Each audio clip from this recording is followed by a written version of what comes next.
പുറത്ത് കാലവർഷം കലിതുള്ളി തകർത്ത് പെയ്യുകയാണ്. മഴയുടെ മതപ്പാടിന് അകമ്പടി എന്നോണം ഇടയ്ക്ക് അതിശക്തിയായി വീശിയടിക്കുന്ന കാറ്റും ഇടിയും മിന്നലും.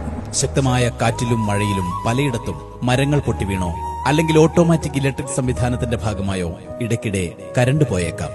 മഴ തോർന്നാൽ പെട്ടെന്ന് തിരിച്ചു വന്നേക്കാം. ചിലപ്പോ 1-2 ദിവസം കഴിഞ്ഞേക്കാം തിരിച്ചു വരാൻ.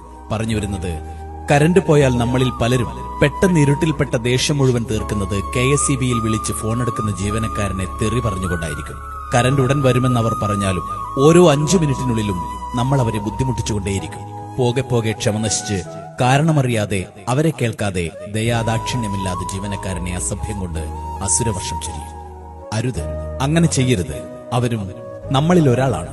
നമ്മളിൽ ഏറ്റവും വേണ്ടപ്പെട്ട ആരുടെയോ സുഹൃത്തോ സഹോദരനോ ചേട്ടനോ അച്ഛനോ ആരോ ആവാം അവരും. മഴ കനക്കുമ്പോൾ മറ്റാരേക്കാളും അവർക്കു വേണ്ടി ഉള്ളുരുകി പ്രാർത്ഥിക്കുന്ന ഒരു കുടുംബം അവർക്കുമുണ്ട്.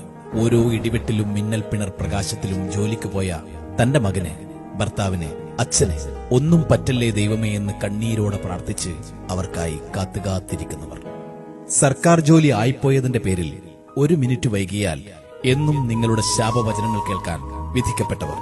കൊടും മഴയത്ത് ശരീരം തണുത്ത് മരവിക്കുമ്പോഴും ഒരു ടോർച്ച് ലൈറ്റിന്റെ വെട്ടത്തിൽ ഏത് പാതിരാത്രിയിലും സ്വന്തം ജീവൻ പണയം വെച്ച് മറ്റുള്ളവർക്ക് വെളിച്ചം പകരാൻ സ്വയം ഇരുട്ടിൽ തപ്പുന്നവർ. റോഡിലെ തടസ്സങ്ങൾ നീക്കാൻ ഭക്ഷണം പോലും കഴിക്കാൻ നിൽക്കാതെ കയ്യിൽ കിട്ടിയ ആയുധങ്ങളുമായി കിതച്ചുകൊണ്ട് പാഞ്ഞെത്തുന്നവർ. അപകടം പിടിച്ച ഓരോ പോസ്റ്റിലും സ്വന്തം കുടുംബത്തെ മറന്ന് കൈകൾ ഇറുകിപ്പിടിച്ച് വലിഞ്ഞു കയറുന്നവർ. ഏത് പ്രതികൂല സാഹചര്യത്തിലും കർമ്മനിരതരായി പ്രവർത്തിക്കുന്നവർ. സെക്ഷനിലെ 5 പേരെ വെച്ച് ഒരു നാടിനാകെ വെളിച്ചം പകരാൻ രാപ്പകലില്ലാതെ ഓടി നടക്കുന്നവർ. വൈദ്യുതി അമൂല്യമായിരിക്കെ ഈ പ്രതികൂല സാഹചര്യത്തിൽ അനാവശ്യമായി ഉപയോഗിച്ച് നിങ്ങളുടെ മൊബൈലിലെ ഇലക്ട്രോണിക്സ് ഉപകരണങ്ങളിലെ വൈദ്യുതി വെറുതെ പാഴാക്കാതിരിക്കുക. ഓർക്കുക, ഈ പെരുമഴക്കാലത്ത് ഏറെ അപകടം നിറഞ്ഞ ജോലിയിലാണവർ. മനസ്സുകൊണ്ട് നിങ്ങൾ പ്രാകുന്ന നമ്മുടെ KSEB ജീവനക്കാരും മനുഷ്യരാണ്.